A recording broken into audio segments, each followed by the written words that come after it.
การแสดงศิลปะวัฒนธรรมในงานบุญนมัสการพระธาตุหลวงเวียงจันทร์ซึ่งมีความสวยงามและเป็นกิจกรรมหนึ่งที่ดึงดูดมวลชนเข้ามาหับชมได้เป็นจำนวนหลายและในนั้นมีหลากหลายรายการที่แสดงให้แต่ละค่ำคืนเช่นกายศิลป์และขับล้ำต่างๆ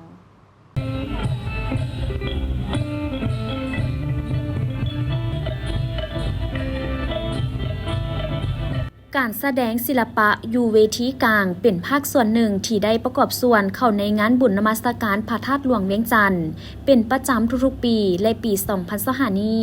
ก็ได้นำเอาทีมงานศิลปะมาแสดงให้มวลชนก็คือผู้ที่เข้ามาเที่ยวงานได้รับชมเพื่อเป็นการเผยแผ่ศิลปะวัฒนธรรมอันดีงามของชาติให้แขกคนนักท่องเที่ยวได้รับชมและทั้งเป็นการสร้างบรรยากาศเบิกบานม่วนซื่นให้กับผู้ที่มาเที่ยวในงานบุญพระธาตุหลวงน้ำอีกสำหรับการแสดงศิลปะในแต่ละค่ำคืนประกอบมีการแสดงดนตรีพื้นเมืองผสมผสานกับดนตรีพื้นบ้าน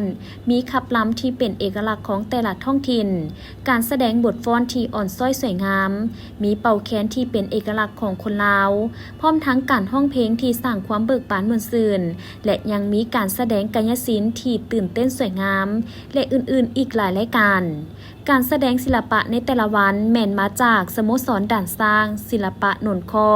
กองศิลปะป้องกันความสงบและภาคส่วนกองศิลปากรแห่งชาติซึ่งในมื้อหนึ่งจะแสดงประมาณ20กว่ารายการและแต่ละรายการแสดงแม่นจะบ่ซ้ำกันเพื่อให้ผู้ชมมีความเบิกบานม่วนซื่นเว้ารวมแล้วเวทีกลางแสดงศิลปะดังกล่าวนี้ก็เป็นภาคส่วนหนึ่ง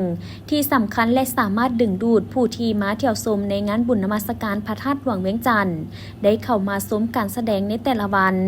ได้เป็นอย่างดีซึ่งการแสดงแม่นเริ่มแต่ค่ำคืนของวันที่1 พฤศจิกายน2025นี้โดยจะแสดงในเวลา20:00 น. หา 22:35 น.